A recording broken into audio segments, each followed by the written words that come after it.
FitnessTalk 24/7 पे आप दर्शकों का स्वागत है। और जैसा कि आप सभी जानते हैं कि पूरे विश्व में कोरोना संक्रमण बीमारी कोविड-19 सारे विश्व को परेशान करके रखा है और लाखों लोग इसके चपेट में आ चुके हैं और लगभग 60,000 लोगों की विश्व में मृत्यु हो चुकी है अभी। और ये कोरोना महामारी भारतवर्ष में भी काफ़ी नुकसान पहुंचा रही है और मध्य प्रदेश में भी इस कोरोना के संक्रमण की तादाद बहुत बढ़ रही है और खासकर इंदौर में मध्य प्रदेश में काफ़ी ज़्यादा है। उसके कारण पूरा प्रदेश आज दहशत में है। और ये सौभाग्य की बात है कि हमारी प्रशासनिक क्षमताओं और इस नगर वासियों जिले वासियों के सुरक्षात्मक कदमों के कारण बालाघाट में अभी तक के कोरोना पॉजिटिव एक भी मरीज नहीं मिला है। और आज हमारे साथ इस स्टूडियो में हमारे बीच में जिला कलेक्टर आर्य साहब दीपक आर्य जी और पुलिस अधीक्षक महोदय तिवारी साहब और जिला पंचायत मुख्य कार्यपालन अधिकारी श्रीमती रजनी सिंह जी हमारे बीच हैं। और आप जो दर्शक हैं उनसे कोरोना से संबंधित या जो प्रशासनिक जो कार्रवाइयाँ हो रही है जिले में लगाव को लेकर, इस संबंध में आपको यदि कोई समस्या है, कोई परेशानी है, कोई आपके सुझाव है, कोई आपका क्वेश्चन है तो आप बिल्कुल कर सकते हैं, जिनके उत्तर हमारे अतिथि देंगे। आप सभी का FitnessTalk 24/7 में आपका स्वागत है बहुत बहुत। और चूँकि हम 5 बजे का टाइम रखे तो मोबाइल भी आने चालू हो गए। हेलो हेलो, हाँ कौन बोल रहे हैं? आप बोल रहे हैं, आप अपना परिचय दीजिए और प्रश्न कीजिए। हाँ, मैं वार्ड नंबर 9 से बोल रही हूँ, रफ्ता कुरैशी। हाँ कुरैशी जी, पूछिए आपका प्रश्न किससे है? से बोल रही हूँ सर, ये हमारे मोहल्ले में पानी की बहुत समस्या है, नली नहीं आते। ठीक है, आपका क्वेश्चन ले लिया। क्योंकि अभी नगर पालिका के प्रशासक भी कलेक्टर महोदय दीपक आर्य जी आपको इस प्रश्न का जवाब देंगे। ठीक है मैडम, नगर पालिका को निर्देशित कर दिया जाएगा कि ये आपका जो काम है ये हो जाए। 40,000 से अधिक लोग वापस आए सर। इतने अधिक संख्या में लोगों पर कैसे नज़र रखी जा रही है और क्या रोजाना सभी के स्वास्थ्य की जानकारी ली जा रही है? जिले में लगभग 42,000 मजदूर आज दिनांक तक विभिन्न क्षेत्रों से वापस आ गए हैं। सभी जो भी मजदूर वापस आए हैं उन सभी की प्राथमिक दिनों में तो नहीं, लेकिन बाद में उनकी एक पहली स्क्रीनिंग जो वह नाकों की गई थी। पहले में स्क्रीनिंग करने का इसलिए प्रयास नहीं किया गया क्योंकि बहुत भीड़ ज़्यादा बहुत आ रही थी और यदि हम लोग जांच करने का प्रयास करते तो वो हम लोग भीड़ को इकट्ठा करते और कहीं ना कहीं संक्रमण को जगह उससे देने की संभावना बनती। तो अभी प्रयास ये किया गया है कि जितने भी लोग हैं गाँव में, जितने भी लोग जाते हैं, जितने भी लोग आ रहे हैं, उनके नाम आशा कार्यकर्ता के द्वारा एंटर किया जा रहा है। आशा कार्यकर्ताएँ सभी का रिकॉर्ड बनाया हुआ है। आशा कार्यकर्ताएँ प्रतिदिन जाकर के विजिट कर रही हैं और यदि कोई भी व्यक्ति थोड़े बहुत भी लक्षण उसमें दिखाई पड़ते हैं किसी प्रकार से वो बीमार पाया जाता है तो उसकी सूचना सेक्टर मेडिकल ऑफिसर्स को देती है। सेक्टर मेडिकल ऑफिसर्स के रूप में डॉक्टर्स को चिन्हित किया गया जो कि लगभग 20 से 25 गाँव एक चिकित्सक की टीम के पास है। वो जाते हैं, उसमें यदि लगता है कि उससे कोई किसी प्रकार की कोई बीमारी या किसी प्रकार के लक्षण है तो उसको जिला अस्पताल रेफर करने का प्रावधान है। अभी तक ऐसा कोई व्यक्ति नहीं आया जिसको कि हमको इस कारण से जिला अस्पताल में रेफर करना पड़ा हो। कहाँ से बोल रहे हैं आप? अपना क्वेश्चन करिए। हाँ सर, मैं अर्जुन चंद्र बात कर रहा था सर, हत्या ढूंढा से। हाँ बोलिए, क्या क्वेश्चन है आपका? सर, ये जो कोरोना वायरस की चलते बता रहे थे सर कॉल लगाने के लिए, सर मैं इससे जानना चाह रहा हूँ सर से जानकारी लेना है मुझे कि सर शहर में तो जो अवेलेबल सुविधा है क्या वो गाँव के पास किस प्रकार की सुविधा का बात कर रहे हैं? सर जैसे कोई पेशेंट जैसे कोई बीमार पड़ जाता है या किसी को मतलब हॉस्पिटल उसमें तो नहीं ले जा पाते तो सर जो गांव में जो स्वास्थ्य केंद्र बना रहता है सर, जो आशा कार्यकर्ता के साथ पे, तो क्या उन जो गांव में जो पेशेंट रहते हैं क्या उनको क्या पूरी तरह से मतलब सर दवाई और उनका इलाज हो पाएगा सर उनसे? मैंने आपको इससे पहले वाले जो प्रश्न पूछा गया था उसका जवाब भी मैंने यही दिया था कि आपके यहाँ पे जो लोग हैं ग्राम पंचायतों में जो लोग हैं वहाँ पे आशा कार्यकर्ता के उनको देख रही हैं। यदि आवश्यकता हो रही है तो सेक्टर में जो डॉक्टर्स बनाए हुए हैं हमने वो डॉक्टर जाकर उनको चेक कर रहे हैं और यदि आवश्यकता होती है तो उसको जिला अस्पताल लाया जा रहा है। तो घबराने की कहीं कोई आवश्यकता नहीं है, डॉक्टर सारे अपने काम पर हैं और आपके एक फ़ोन पर डॉक्टर्स आपको उपलब्ध हो जा रहे हैं। सर एसपी साहब से मेरा सवाल है, जी लॉकडाउन के बाद चोरों की बल्ले बल्ले हो गई कुछ जगह, चोरों लोग काफ़ी चोरियाँ घटित हो रही घटना है, तो इसके लेके कुछ मतलब ये लॉकडाउन का फायदा उठा के चोरी हो रही है। नहीं, इसमें मेरा ये कहना है कि अभी क्योंकि लॉकडाउन है तो सभी लोग अपने सपरिवार घर पे हैं, तो चोरी या अन्य अपराधों में तो भारी गिरावट ही आई है।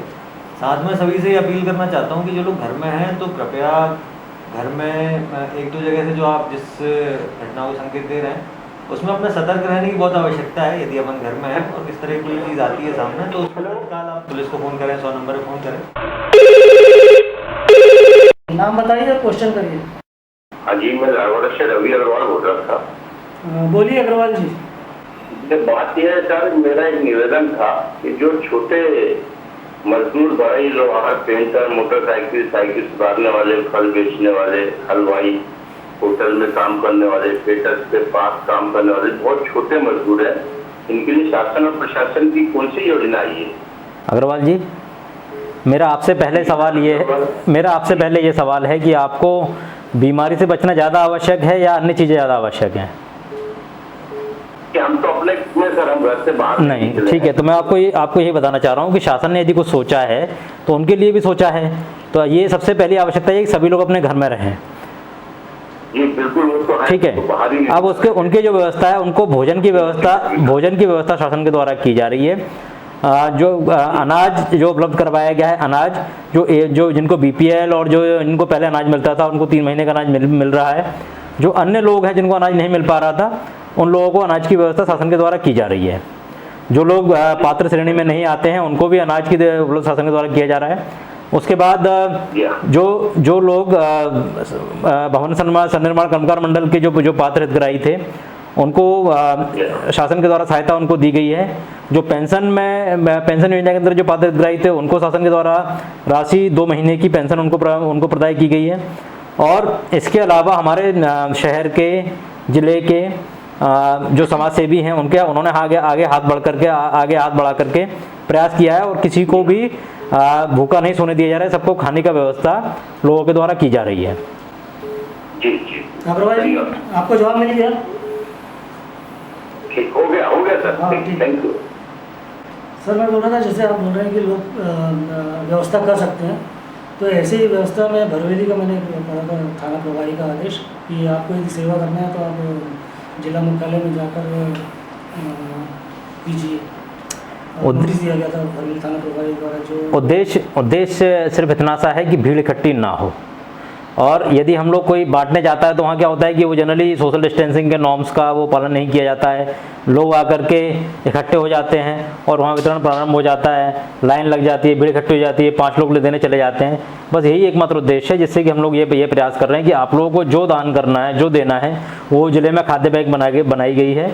अक्षय तेमरवाल साहब जो हैं, जो IAS अधिकारी हैं, वो उसके प्रभारी हैं, उनको आप लोग सूचित करें। उनका नंबर भी कई जगह डिस्प्ले हो रहा है और मिल जाएगा आपको उनका नंबर। तो उनका नंबर जो है बता भी दूंगा मैं आपको, उनको आप लोग बताएं, उनसे संपर्क करें और जो भी आप देना चाहते हैं तो पहले राशन बैंक को दें। राशन बैंक से आपका जो पात्र हितग्राही हैं जिनको आवश्यकता है उनके पास पहुंच जाएगा। हाँ, इसमें जो सप्लाई का बैंक का नंबर जो कलेक्टर बता रहा है 240 430 76 के ना 240 430 अपने बालाघाट का नंबर है। उसमें आप सभी लोग फ़ोन लगा दें और जो भी आप देना चाहते हैं प्रशासन की गाड़ी वहाँ जाएगी, आपसे ले लेगी और जो भी आप ये जनमानस की भलाई के लिए करना चाहते हैं उसमें सहयोग करेंगे। और जिन लोगों को आवश्यकता है वो लोग भी इस नंबर पे आके मांग कर सकते हैं। 240 430 नंबर जो SP साहब ने बताया, यही वह नंबर है जिसमें आप दान भी कर सकते हैं और जिनको आवश्यकता है वह इस नंबर पर फ़ोन करके सामग्री की मांग भी कर सकते हैं। सर मैं बोल रहा था, आइसोलेशन का जो है आपका जिला मुख्यालय में तो व्यवस्था है, किंतु तहसील स्तर पर भी कोई आइसोलेशन की व्यवस्था है मरीजों को? देखिए, 2 अलग-अलग चीज़ें हैं। एक आइसोलेशन होता है, एक क्वारंटाइन है। क्वारंटाइन उन व्यक्तियों के लिए है जिनमें किसी प्रकार के लक्षण नहीं हैं, लेकिन जो बाहर से आए हैं या किसी ऐसी ट्रैवल हिस्ट्री उनकी है, इस कारण उनको क्वारंटाइन करना है। तो क्वारंटाइन के प्रकार हैं कि होम क्वारंटाइन भी होता है, लोग घर पे भी क्वारंटाइंड है। तो क्वारंटाइन में कुछ लोग होम क्वारंटाइन है, मतलब अपने घरों पर ही क्वारंटाइन है, उन्होंने सामाजिक दूरी बना के रखी है और बाकी लोगों से नहीं मिल रहे हैं। कुछ लोग ऐसे हैं जो बाहर से आए हैं, उनके लिए क्वारंटाइन की व्यवस्था विभिन्न हॉस्टल्स और इन सब में की गई है। आवश्यकता आइसोलेशन एक ऐसी चीज़ है, आइसोलेशन का जब उन्हें कुछ लक्षण दिखाई देते हैं तो उनको ला करके जिला अस्पताल में रखा जाता है। जिला अस्पताल के बाद आपके जिला अस्पताल में अभी 28 बेड की व्यवस्था है जो आइसोलेटेड हैं, जो बाकी जगहों से अलग है। कुछ व्यवस्थाएं और बढ़ाई जा रही हैं।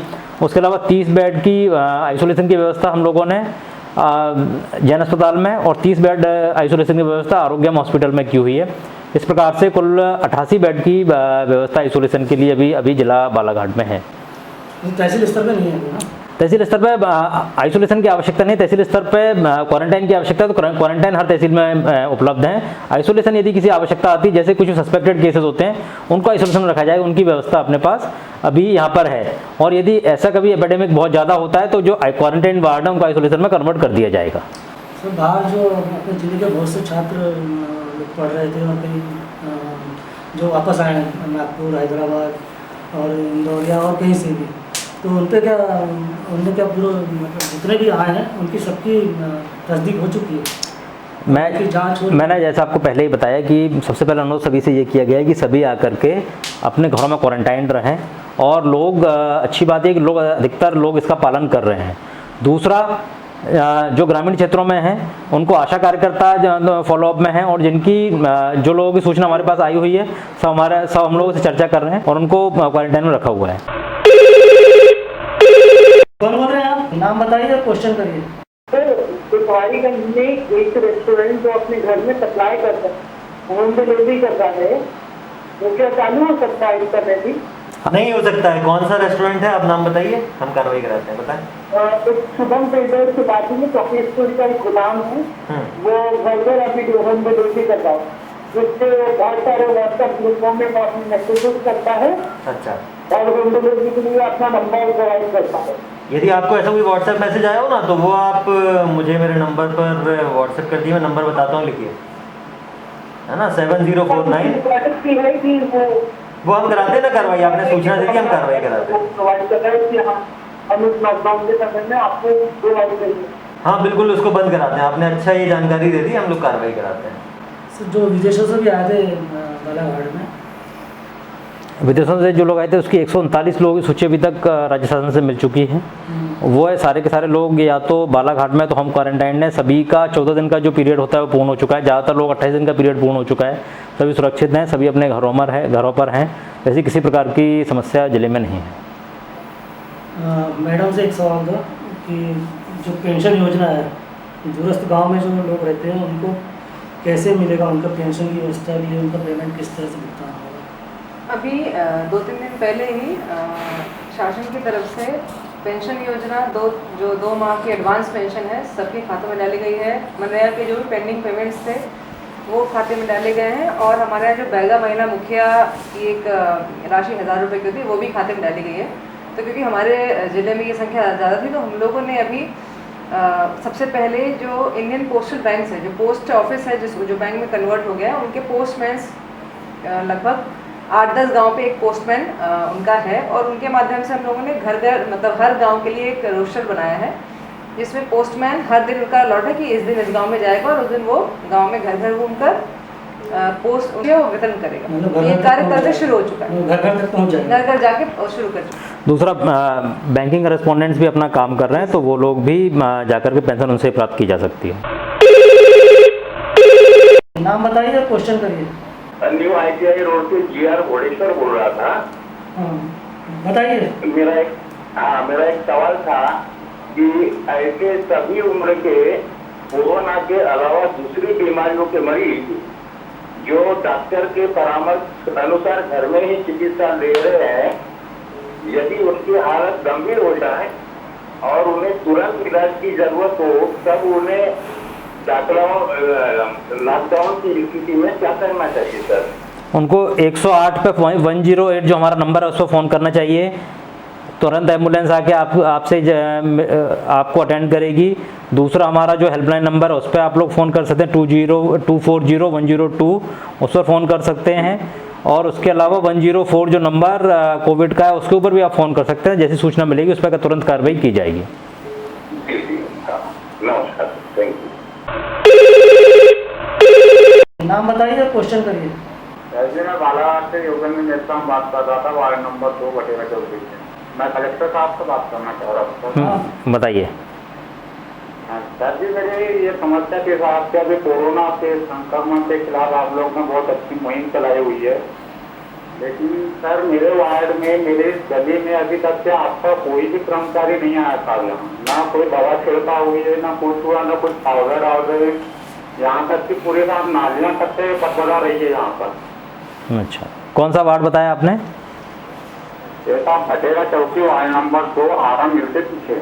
वार्ड नंबर 2 आरा मिल के पीछे। अच्छा, पहली चीज़ तो ये तो आपकी व्यवस्था हो जाएगी और लोग आके आपके यहाँ कर देंगे, सफाई हो जाएगी आपकी।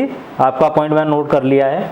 बस मैं एक बात आपको बताना चाहूँगा कि ये सिर्फ और दवाई का छिड़काव कोई इलाज नहीं है। दवाई का छिड़काव बचाने का तरीका हो सकता है। दवाई का छिड़काव आप बहुत अत्यंत आवश्यक नहीं है इसमें। ज़्यादा आवश्यक ये है कि हम लोग सब घर पर रहें, सोशल डिस्टेंसिंग मेंटेन करें, वही एकमात्र बचाव है। दवाई का छिड़काव लेके करवा दिया जाएगा। जी थैंक यू सर। जैसे ये मॉर्निंग वॉक, इवनिंग वॉक, जैसे नदी किनारे वगैरह बहुत हो रही है अभी, लोग जा रहे हैं।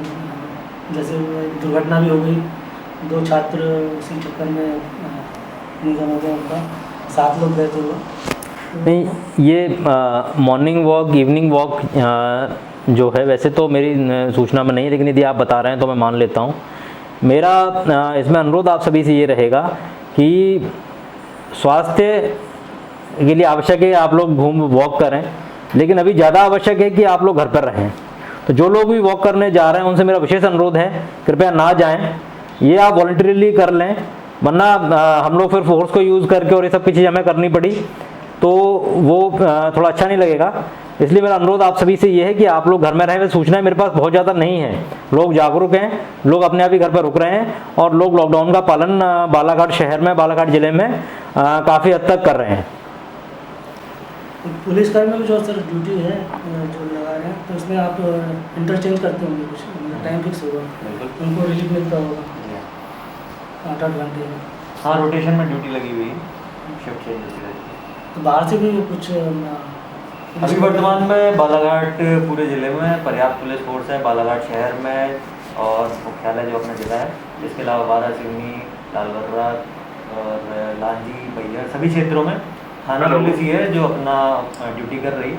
परंतु यदि जरूरत पड़ी तो हमारे पास रिजर्व में SAF है, 35 बटालियन से सभी को उपयोग करें। ये जनपद पंचायत के सरपंचों का कार्यकाल में ख़त्म हो गया तो उनको प्रधान प्रमुख बनाया गया और जिसके तहत इन दोनों में काम कर रहे हैं। तो वो 30,000 रुपये खर्च करने का कुछ आया है उनका, शायद पैसा अभी सारी पंचायतों में नहीं गया है। नहीं, कहीं से पैसा जाना नहीं है। एक्चुअली जब लॉकडाउन शुरू हुआ तो उस समय सारे जो ग्रामीण क्षेत्र की जो इकॉनमी होती है, बेसिक गतिविधियाँ जिस पे लोग जीविका चलती है, वो बंद हो गई। तो उसके लिए उसमें ये निकल के आया कि बहुत सारे ऐसे हो सकते हैं लोग जिनके पास खाने पीने की समस्या हो या अन्य व्यवस्थाएं पंचायतों को करनी पड़े, तो पंच परमेश्वर की राशि होती है जो 14 फाइनेंस से रेगुलरली पंचायतों को मिलती रहती है। उस राशि में से जो प्रावधान है 7.5% का, उसमें से 30,000 रुपये खर्च करने की अनुमति शासन दे दी। और मैक्सिमम पंचायतों में राशियाँ हैं हमारे पास, लगभग हमारे पास 50 या 60 पंचायतें जिस पास पैसा नहीं पर्याप्त, तो हमने मांग कर ली है, वो प्राप्त हो जाएगी तो वो हम सीधे उनके पंचायत खाते में। नाम बताइए, क्वेश्चन करिए। सर राजेश बाहेश्वर, कल सर तो मेरी सिस्टर की तबीयत खराब हो गई थी। हाँ, मेरी सिस्टर को हम लोग वहाँ दिए हैं सकरी उगली खाना पड़ता है। हाँ, तो मेरा सवाल था एसपी सर से कि इमरजेंसी जैसे मेरी सिस्टर की तबीयत खराब हो गई है तो चेक पॉइंट आने के लिए हमें रिश्वत देना पड़ेगा पुलिस वाले को? रिश्वत तो किसी भी बात के लिए नहीं देना पड़ेगा। यदि आपने दिया है तो आप बेवकूफ़ हैं एक नंबर के, आपको तभी फ़ोन करना था ना 100 नंबर पे या मुझे। जी सर जी, आ रही है ना। मेरा ये कहना है, जैसे आपने कहा कि रिश्वत देना पड़ेगा, तो रिश्वत तो कभी किसी काम के लिए नहीं देना पड़ेगा। यदि आपने दिया है तो आप बेवकूफ़ हैं। और बाकी लोगों से भी मैं अपील कर रहा हूँ कि यदि इस तरह की कोई शिकायत है तो तत्काल वहीं खड़े होके आप फ़ोन लगाइए ना, 100 नंबर पे लगाइए, मुझे मेरे पर्सनल मोबाइल पे लगाइए, आधी से ज़्यादा लोगों के पास है नंबर।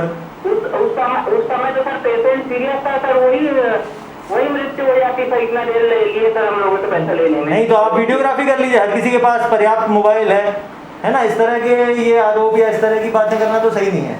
यदि ऐसा है तो आप तत्काल वीडियोग्राफी कर लीजिए ना, जो आपको पैसे मांग रहा है ना। आप मेरा नंबर लिख लीजिए, आप मुझे पूरी शिकायत विस्तार में बता दीजिएगा, है ना। ये नंबर बता दीजिए, इस नंबर पर अलग से बात कर लेंगे। 7049 100 425।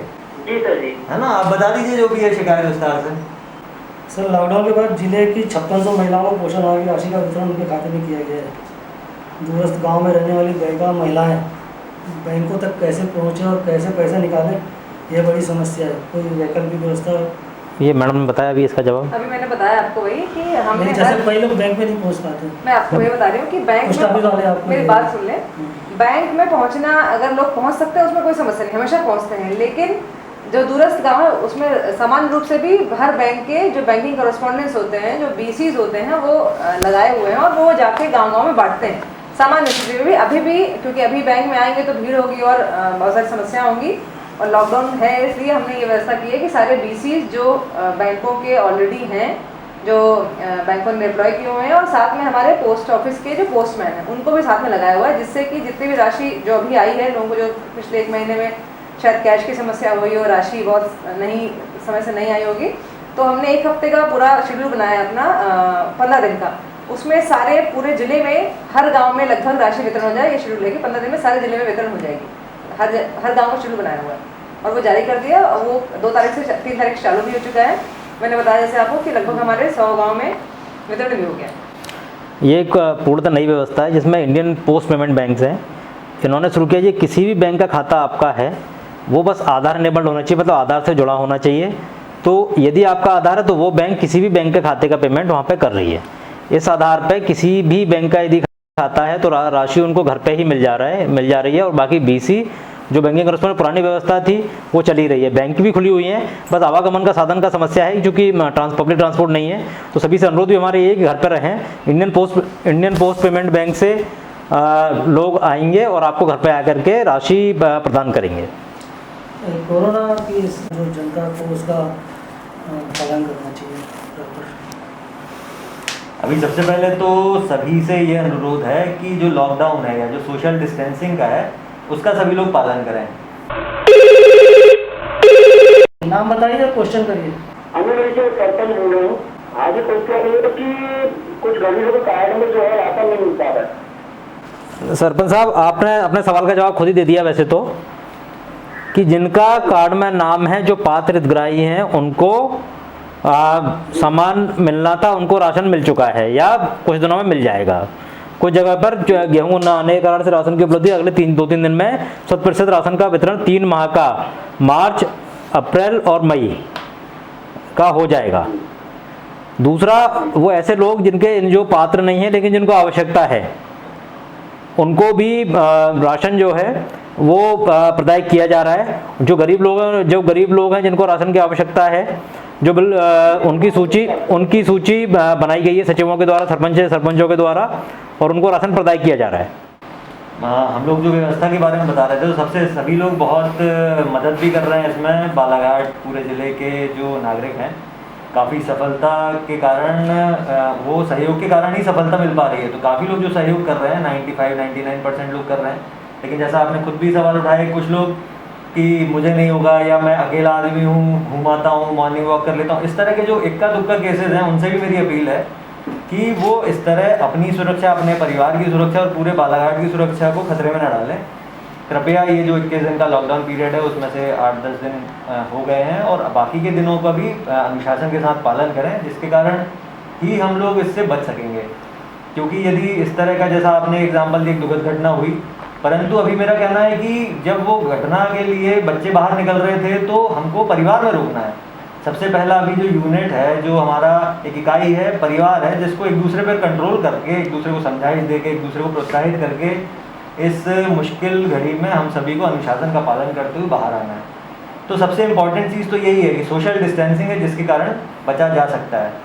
दूसरी चीज़ ये है कि सोशल डिस्टेंसिंग के दौरान आपको आपके रोज़मर्रा की चीज़ें उपलब्ध हों।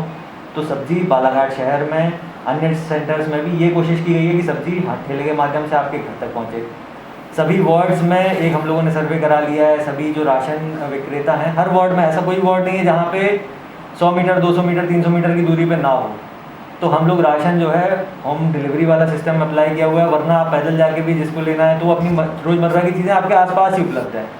दूध की आपूर्ति है, दवाइयाँ लगभग सभी वार्ड्स में दवाइयों की दुकान जहाँ नहीं है तो आसपास है, और उसको हम लोग छूट भी देते हैं।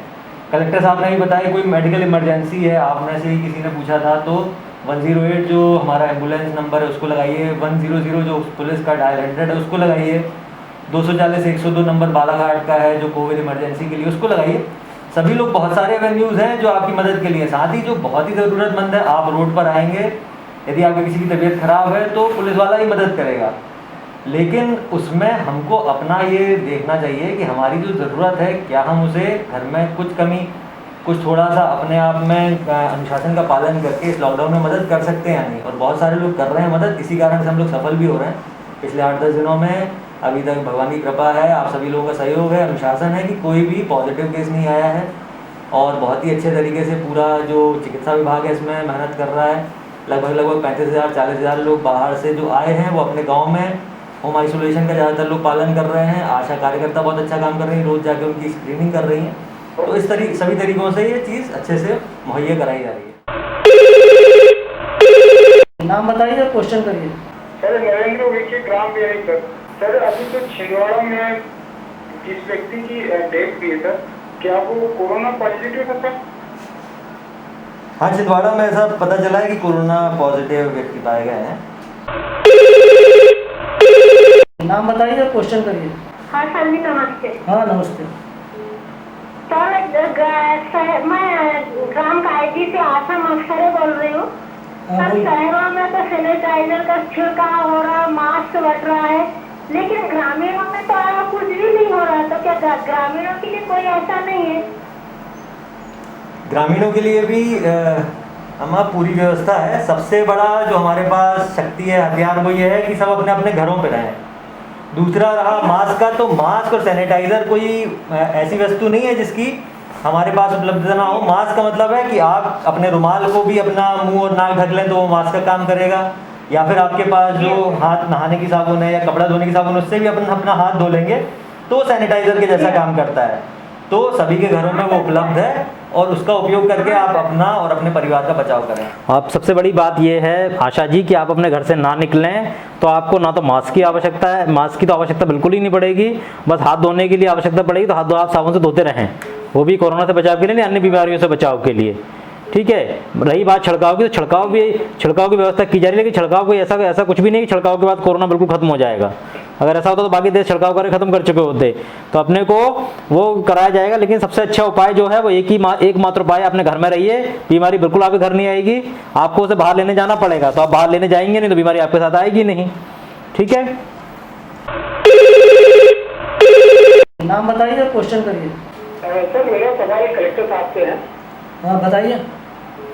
अव्वल तो यह कि सबसे पहले जिला प्रशासन को कलेक्टर साहब को बहुत बहुत बधाई कि कोरोना पॉजिटिव हमको यहाँ पर अवेलेबल नहीं हुआ है कोई। लेकिन इन केस अगर कोई कोरोना पॉजिटिव कंफर्म होता है तो क्या बालाघाट स्तर पर हमारा अमला जो है, स्वास्थ्य अमला, वो सक्षम में ट्रीटमेंट करने के लिए या फिर हमारा जो पेशेंट है वो अन्यत्र रेफर किया जाएगा? ये अच्छा सवाल आपने किया, धन्यवाद। मुझे नहीं, धन्यवाद और बधाई आप सभी लोगों को कि आप सब लोग घर में रहे, आप लोग लॉकडाउन का पालन किया, इस कारण से चीज़ें ऐसी निकल के नहीं आई। बात दूसरा जो है, जैसा आपने बताया प्रोटोकॉल्स का, तो उसमें सीधा सा ये है कि इसकी जांच पहले यहाँ पर होगी। यदि कोई पॉजिटिव पाया तो उसको पहले छिंदवाड़ा मेडिकल कॉलेज भेजा जाएगा। पहले हम लोग छिंदवाड़ा मेडिकल कॉलेज भेजेंगे और वहीं पर उनका इलाज किया जाएगा। इन केस यदि ऐसी स्थिति आती है कि छिंदवाड़ा मेडिकल कॉलेज में जगह नहीं है, जबलपुर मेडिकल कॉलेज में जगह नहीं है, जबलपुर मेडिकल कॉलेज में जगह नहीं है, उसके उपरांत हम लोग यहाँ पे इलाज करना प्रारंभ करेंगे। और जो बेसिक इलाज है वो सबको ट्रेनिंग डॉक्टर्स को हमारे दे दी गई है। डॉक्टर सक्षम है इलाज करने। वैसे भी अगर आप देखेंगे तो इलाज उसका कोई बहुत ज़्यादा है नहीं, सिर्फ और सिर्फ उनको इम्यूनिटी को आपको बढ़ाना है, वही उसका एक इलाज है। डॉक्टर्स को ट्रेनिंग जो बेसिक प्रोटोकॉल्स हैं उनकी ट्रेनिंग डॉक्टर्स को है, भोपाल जाकर के, और भोपाल से वीसी के माध्यम से उनको ट्रेनिंग दी गई है। आप लोगों से मेरा अनुरोध इसलिए मेरा बार बार अनुरोध है कि चूंकि ऐसी स्थिति है तो आप और हम सब लोग प्रयास ये करें कि घर पर ही रहें। जैसे हम लोग चैन ब्रेक करेंगे तो आसान होगा और बीमारी आने ही ना दिया जाए, यही मुख्य बात इसमें रहेगी। बाकी आप इस बात से आश्वस्त रहें कि डॉक्टर सक्षम है, लेकिन ईश्वर से प्रार्थना करें कि डॉक्टर्स की आवश्यकता हमको ना पड़े। सर अपना जो इंस्ट्रूमेंट सफिशिएंट है इन सब के लिए वेंटिलेटर जैसे आप बोल रहे हैं वहाँ जगह नहीं रहेगी छिंदवाड़ा में जो मैं तो बालाघाट में किया जाएगा उसका इलाज, तो इसके लिए सफिशिएंट की बात यह है कि यदि हम लोग सारे चीज़ों का पालन करते रहें, बीमारी ना आए, तो हमारे पास सब कुछ सफिशिएंट है। और यदि आउटब्रेक होता है तो फिर कहीं भी सफिशिएंट नहीं है, ये मान के चलिए। इसलिए अभी बाकी जिलों की तुलना में अगर देखा जाए तो हमारे पास पर्सनल प्रोटेक्शन इक्विपमेंट्स है, 90 N95 मास्क है, जो आवश्यकता होती है वो, आइसोलेशन वार्ड और इंफ्रास्ट्रक्चर तो हम लोग तैयार कर लिया है। हम लोगों के पास कुल 16 वेंटिलेटर हैं, लेकिन वो एक लिमिट तक ही पूर्ति कर सकते हैं, उसके बाद नहीं कर पाएंगे। नाम बताइए, क्वेश्चन करिए। जी मैं लालगोड़ा से अशोक जैन बोल रहा था जी। मैं ये पूछना चाहता हूँ बालाघाट जिले का पॉजिटिव असर संदेह के मिलता है, इसकी रिपोर्ट कितने दिन में आ जाती है? 2 दिन में। 2 दिन में रिपोर्ट आ जाएगी, बताया आपको कलेक्टर साहब ने। डॉक्टर्स की व्यवस्था भी अपने पास सफिशिएंट है, डॉक्टर्स की अपने पास पर्याप्त व्यवस्था है और अपने पास इंफ्रास्ट्रक्चर भी काफ़ी है, वेंटिलेटर्स भी मंगवा लिए गए हैं, बाकी सारी चीज़ें भी अपने पास आती जा रही हैं और उपलब्धता होती जाएगी। लेकिन वो उसी हद तक है जबकि चीज़ें अपनी नॉर्मल चलती रहे और हम लोग प्रयास करें कि हमको एक भी डॉक्टर की, एक भी चीज़ों की, एक भी आइसोलेशन की आवश्यकता ना पड़े। उसी के लिए हमें सहयोग चाहिए नगरवासियों का, कि वो लोग जब तक अपने घर में रहेंगे, जब तक घर से बाहर नहीं निकलेंगे, धीमे धीमे समय निकलता जा रहा है और चीज़ें नियंत्रण में उसके बाद आ जाएंगी। तो प्रधानमंत्री जी का संदेश है कल रविवार को रात को 9 बजे 9 मिनट दिया जलाने का, मोमबत्ती और जलाने का, तो इसके लिए कोई प्रशासनिक तैयारी या कोई आदेश ऊपर से? नहीं, ये माननीय प्रधानमंत्री जी ने सबसे अपील इस मामले में कर ली है। आप लोग उसका अनुसरण करें, उनका पालन करें। बस अनुरोध मेरा और हम सभी का, आप लोगों सारी प्रशासन का की तरफ से हमारा अनुरोध सिर्फ इतना रहेगा कि जैसा प्रधानमंत्री जी ने बोला शब्दशः उसका पालन करना है। आपको अपने घरों पर, अपने घर की बालकनी में, छत पर, घर के नीचे भी न उतरें। घर में रह के, जो लक्ष्मण रेखा से PM साहब ने बार बार बोली है कि घर की दहली लक्ष्मण रेखा है, तो उस लक्ष्मण रेखा को पार ना करते हुए अपने घर में रहते हुए ही ये दीपक जलाना और जो भी कार्य हैं वो करें। और बड़ा अच्छा है, सभी लोग एक बार करेंगे तो आपकी एकजुटता, एकता भी दिखेगी और इससे ये संदेश भी जाएगा कि हम लोग तैयार हैं और पालन भी हम लोग करते आए हैं और पालन अगले कुछ दिनों तक, जब तक की आवश्यकता होगी तब तक अपनी लक्ष्मण रेखा को बांध करके लॉकडाउन का पालन करते रहेंगे। नाम बताइए, क्वेश्चन करिए। सर मैं महाराष्ट्र से अतुल सिंह चौहान बोल रहा था, सर यहाँ पर सैनिटाइजर और मास्क की सुविधा नहीं है सर गाँव वालों के लिए? देखिए, पहले भी कलेक्टर सर ने बताया है कि ये मास्क की सुविधा या सैनिटाइजर उसको आवश्यक है जो घर से बाहर निकलेगा, घर में रहने वाले के लिए आवश्यकता नहीं। नाम बताइए, क्वेश्चन करिए। हाँ सर नमस्कार। हाँ नमस्कार। सर मेरा सवाल ये है कि जैसे अभी 14 तारीख तक लॉकडाउन है, ये लॉकडाउन जब खत्म हो जाएगा तो उसके बाद तो हमारा प्रशासन किस तरीके से ये संक्रमण को आगे रोकने में सक्षम होगा, वो तो बताएं मुझे। ये निर्णय माननीय प्रधानमंत्री जी को लेना है। ये लॉकडाउन उनके आदेश पे हुआ है और उनके आदेश के अनुसार ही आगे कार्य किया जाएगा। अभी कोई कार्य योजना शासन स्तर से प्राप्त नहीं हुई है। जो भी कार्य योजना शासन स्तर से प्राप्त होगी, प्रशासन प्रतिबद्ध है उसके अनुसार कार्य करने के लिए। जी सर, थैंक यू। नाम बताइए, क्वेश्चन करिए। हाँ सर मैं बालाघाट से बोल रहा था, गुरमीत जुनेजा। हाँ बोलिए। कलेक्टर साहब से बात हो पाएगी? हाँ बिल्कुल। आपका तो में बैठे हैं ना? हाँ बैठे, आप पूछिए कलेक्टर साहब से। बताइए जुनेजा जी। सर नमस्कार। नमस्ते सर, मैं ये बोल रहा था कि जो बालाघाट इतवारी बाजार सब्जी मंडी है, हाँ, वहाँ पे पूरे जिले से आदमी सब्जी लेके सुबह 4 बजे आता है। ठीक है। आपका प्रशासन काफी अच्छी सेवा कर रहा है, बहुत तारीफ काबिल सेवा कर रहा है। हमारा ये निवेदन था सर, आज 21 दिन 15 दिन हो गया है, अभी तक एक भी बार इतवारी बाजार सैनिटाइजर नहीं हुआ। सैनिटाइज़र इतवारी बाज़ार में यदि हम लोग करेंगे तो सब्जियों के ऊपर जाएगा जुनेजा जी। वो सब्जियां जो कि हम लोग कंज्यूम करते हैं, हम लोग खाते, सुन तो लें बात को। एक बार सुनने का प्रयास, एक बार जैसे अभी के टाइम आप कर सकते हैं। नहीं ये सैनिटाइजर होना चाहिए ना सर। जुनेजा जी आ रहा है वहाँ पे, आप सुनिए।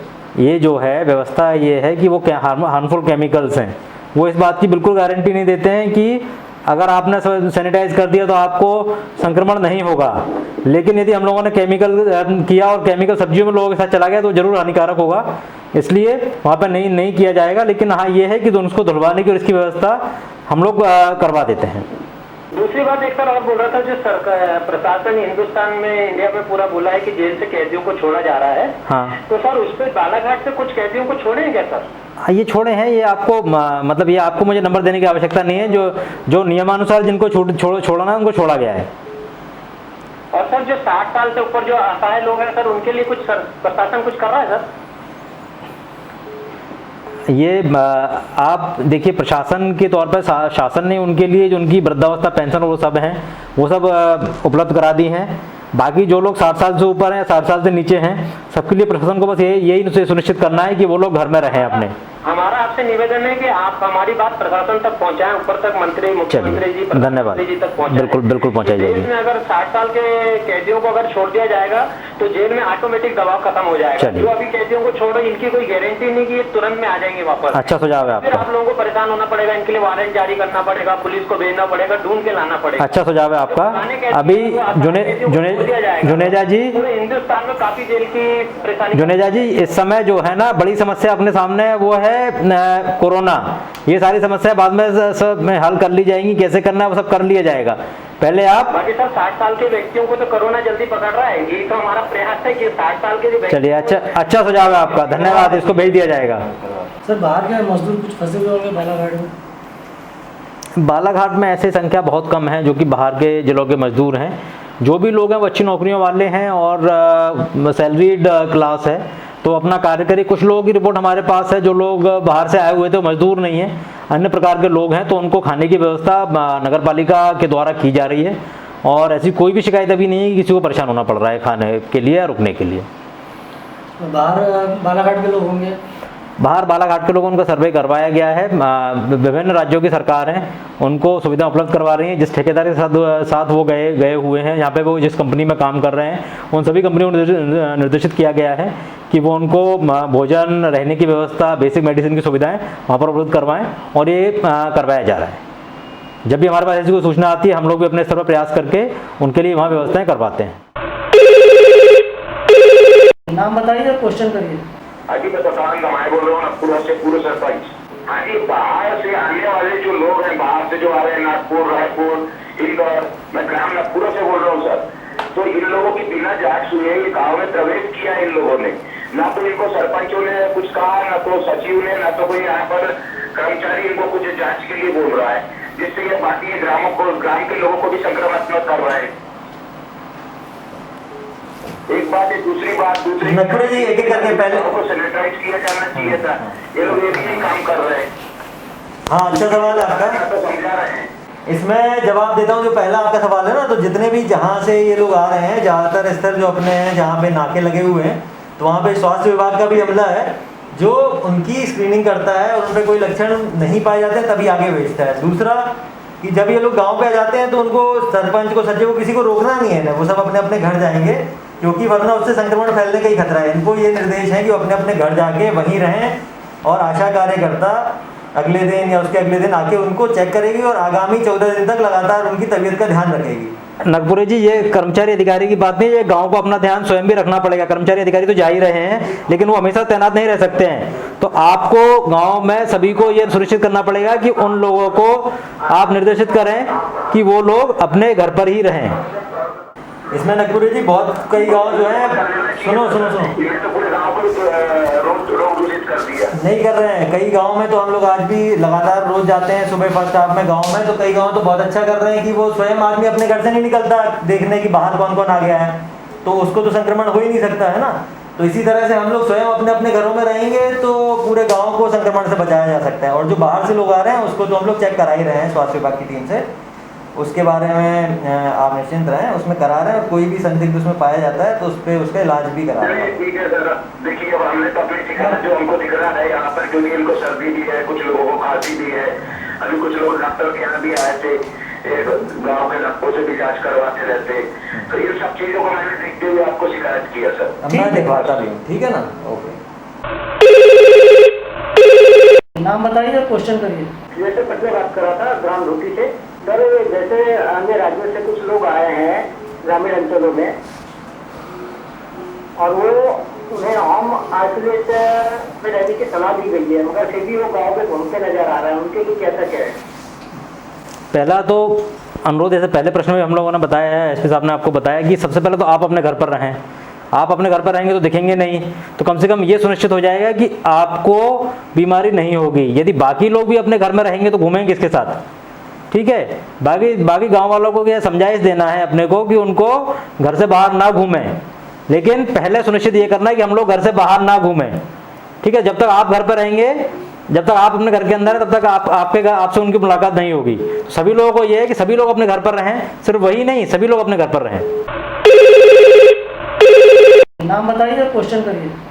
जी सर, मैं बोल रहा था सर, अभी जो है हमारे जो लालबरा जाम में है कच्ची शराब जो है बिक्री बहुत होती है और शाम में 10-10, 12-15 लोग झुंड बना के शराब पीते हैं, जबकि अभी सोशल डिस्टेंस रखना चाहिए। लेकिन सर गाँव में तो सब चीजें हम लोग पंचायत स्तर से पूरा सब कर रहे हैं, लेकिन ये शराब के जो बिक्री वाला बंद नहीं हो रहा सर। 20-25 लोगों बिक्री गाँव में। कौन सा गांव है? गांव का नाम फिर से बताइए। लालबरा जाम सर। लालवर्रा खास में? जाम में। ठीक है, मैं कार्रवाई करवाता हूँ इसमें। ठीक है ना, धन्यवाद, आपने सूचना दी। लेकिन अपने गांव वालों को ये भी बताएं, को भी 1-2 बार अवगत करवाए थे, लेकिन सर मतलब कोई उस पर गौर ही नहीं हो रहा है सर वो बात पर। चलिए करवाते हैं। नाम बताइए और क्वेश्चन करिए।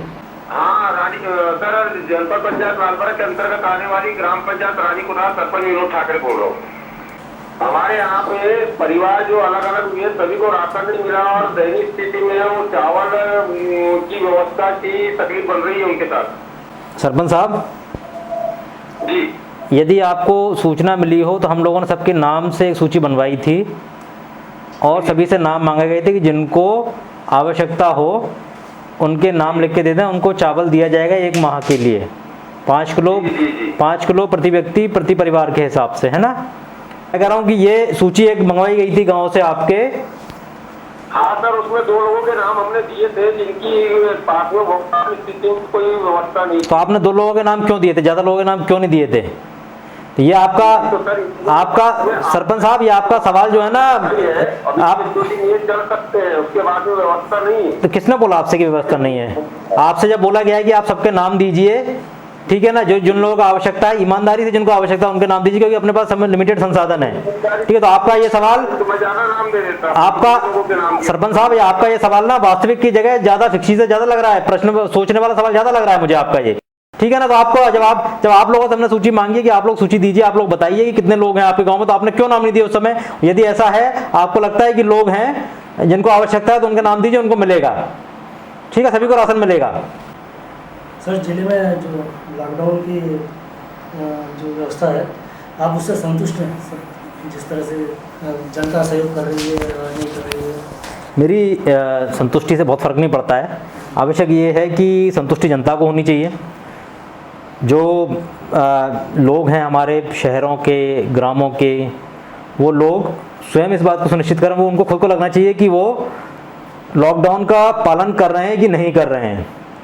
जैसा एसपी साहब ने बताया कि बच्चे परिवार से बाहर घूमने जा रहे हैं, मोटरसाइकिल पे कुछ बच्चे 2 लोग बाहर जा रहे हैं, तो जब हम लोग सख्ती करते हैं, जब पुलिस किसी के साथ में बोलती है, तो लोगों को लगता है कि जाति की जा रही है। जबकि ये है कि बेमतलब बेवजह एक पुराना मेडिकल का पर्ची लेकर के बच्चे जाएंगे, घूमेंगे, तो किसके लिए खतरनाक है? ये आपके लिए खतरनाक है, आपके बच्चे के लिए खतरनाक है, और समस्त शहर के लिए खतरनाक है, समस्त जिले के लिए खतरनाक है।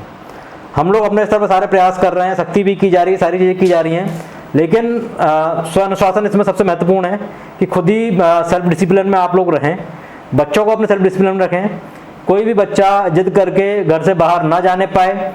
कुछ दिन का समय है, कुछ दिन का हार्डशिप का टाइम है, वो निकालना पड़ेगा, लेकिन अगर ये हम लोग पालन करते हैं तो बड़ी एक गंभीर बीमारी से हम लोग बच पाएंगे, अपने आप को बचा पाएंगे, अपने शहर को बचा पाएंगे।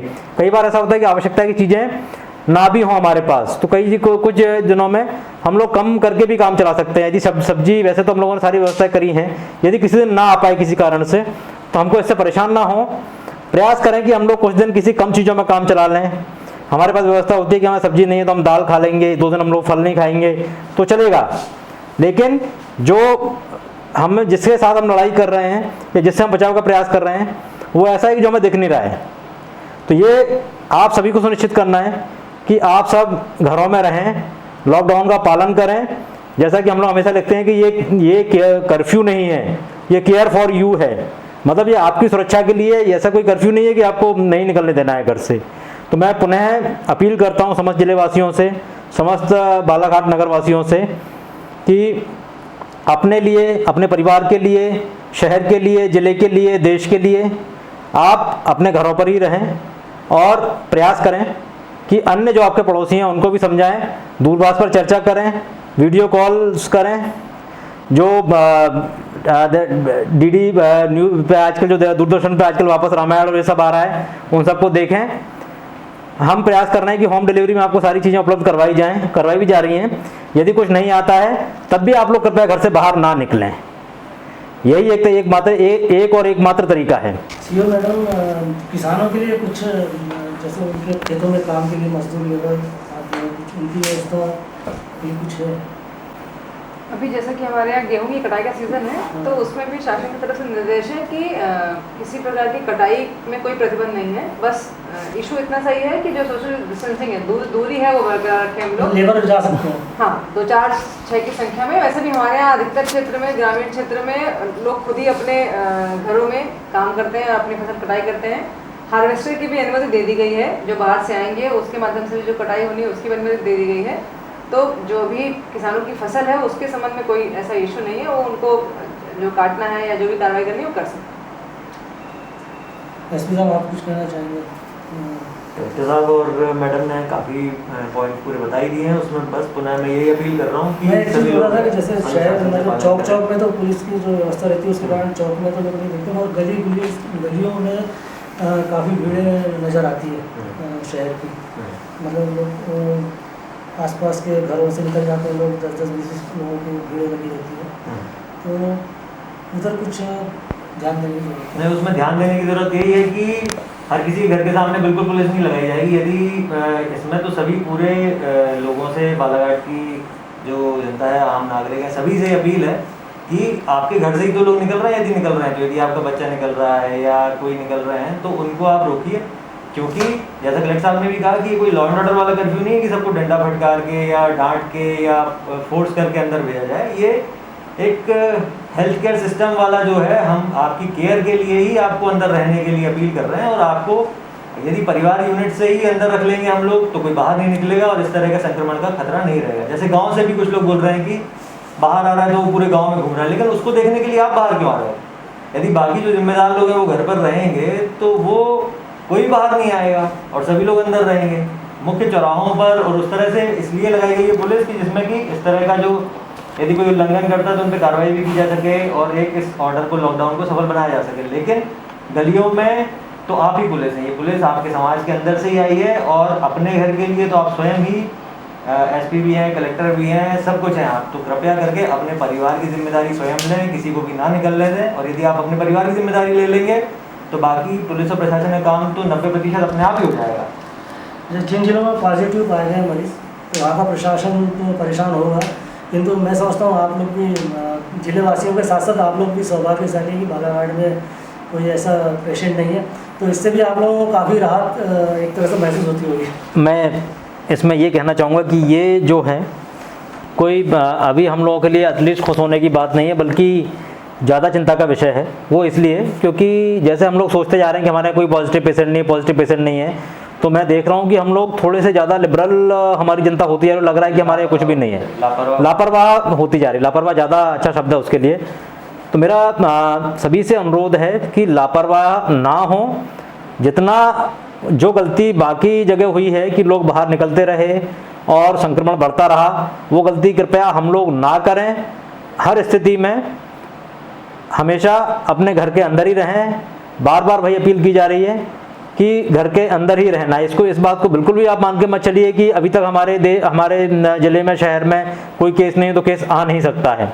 संभावना है और ईश्वर से हम सब लोग प्रार्थना करेंगे कि ऐसा ना हो, केस ना आए। लेकिन उसका बस यही है कि सब लोग अपने घरों में रहेंगे, तो यदि कोई एकाध संक्रमित व्यक्ति होगा भी तो उसका पता चल जाएगा, उसका इलाज कर दिया जाएगा। लेकिन आपको नहीं पता होगा कि आप कब जाके उस व्यक्ति से मिलाए, या उस पूरी चेन में कोई ना कोई व्यक्ति आ गया हो जिससे संक्रमण आपको मिल गया। पुलिस और प्रशासन कितना भी कोशिश करें आपको घर में नहीं रोक सकते। आपको घर में रोक सकते हैं सिर्फ आपके माता पिता और आपका खुद का डिसिप्लिन। तो मेरा सभी बुजुर्गों से अनुरोध है कि एक तो सबसे पहले वो स्वयं घर से ना निकलें और अपने बच्चों को, अपने पोतों नाती जो भी उनके हैं, उनको घर से निकलने की अनुमति बिल्कुल ना दें। अत्यंत आवश्यक सेवाएं जो हैं वो हैं, उनको बाहर निकलने की अनुमति दी जा रही है। उन लोगों को मजबूरी में बाहर निकाला जा रहा है। ये मान के चलिए कि हम सब लोग सिर्फ बाहर इसलिए निकल रहे हैं क्योंकि आप लोग घर पर रहें। पुलिस वाले जो खड़े हैं वो आपके साथ सख्ती कर रहे हैं, वो सिर्फ इसलिए कर रहे हैं कि आप लोग घर पर रहें, आप लोग सुरक्षित करें। इसलिए पुलिस का भी आप लोग सहयोग करें और उस बात को अन्यथा ना लें कि किसी पुलिस वाले ने आप सख्ती से बात किया, इसको अन्यथा ना लें। ये सिर्फ और सिर्फ आपके स्वास्थ्य के लिए और सभी के स्वास्थ्य के लिए है। एक क्वेश्चन मेरे को याद आ गया, ये जैसे आज 10 दिन हो गया लॉकडाउन के, और हो सकता है कि जो सामग्री, किराना, दवाई, इसका स्टॉक भी धीरे धीरे समाप्ति की ओर जा रहा हो, क्योंकि ट्रांसपोर्टिंग बंद है शायद। नहीं, हाँ, आप सवाल पूछ लीजिए। तो ये सामान जब कमी पड़ती है तो उसकी ट्रांसपोर्टिंग की परमिशन दी जाएगी? ट्रांसपोर्टेशन बिल्कुल भी बंद नहीं है, अभी भी ट्रांसपोर्टेशन पूरा चल रहा है। बाहर से चीज़ें आती जा रही हैं और आप विश्वास रखिए कि आप घर में रहिए, आपको किसी भी चीज़ की कमी नहीं आएगी। सारी चीज़ें आपको घर पे उपलब्ध करवाई जाएंगी। ना जिले में किसी सामग्री की कमी है, प्रदेश में नहीं है, देश में भी नहीं। मतलब रेल में मालगाड़ियाँ चल रही हैं, रोड पे आपका ट्रांसपोर्ट चल रहा है, ट्रकों से परिवहन हो रहा है, रोज सब्जी पहुँच रही है, वो भी फ्रेश चीज़ें भी आ रही हैं, राशन भी आ रहा है, सभी कुछ आ रहा है। तो निश्चिंत रहें इस मामले में। अंत में आप लोग यहाँ पे आए पद्मिश स्टूडियो में, पद्मिश 24/7 में, आपने जनता के सवालों के संतोषजनक जवाब भी दिए। मैं आपका हृदय से धन्यवाद करता हूँ। कलेक्टर साहब दीपक आर्य जी, पुलिस अधीक्षक महोदय अभिषेक तिवारी जी, मुख्य कार्यपालन अधिकारी रजनी सिंह जी, आप सबका धन्यवाद। आपने अपना कीमती समय निकालकर इस कोरोना के मतलब आप व्यस्त समय से समय निकालकर यहाँ पे स्टूडियो में थे। आपको धन्यवाद। धन्यवाद।